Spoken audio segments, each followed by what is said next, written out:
گوشت کی نیت کرتا ہے کہ میں نے قربانی کرنی ہے، گوشت کتنا ہوگا،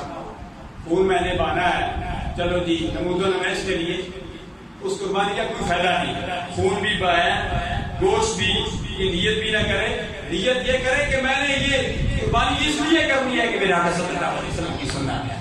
قربانی اس لیے کرنی ہے کہ حضرت ابراہیم خلیل اللہ کی سنت ہے۔ جب سرکار کی نیت سنت سمجھ کر کوئی کام نہیں کریں گے،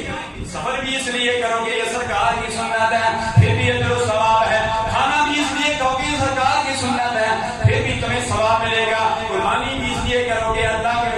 کے پیارے حبیب کی سنت ہے، اللہ تبارک و تعالیٰ کا حکم ہے، پھر تمہیں ثواب بھی ملے گا، وہ قربانی رب الجلال کی بارگاہ میں قبول ہو جائے گی۔ اگر تمہاری یہ نیت ہے کہ میں نماز پڑھتا ہوں، لوگ دیکھیں یہ بڑا نمازی ہے، یہ بڑا سخی ہے، یہ بڑا سخی ہے،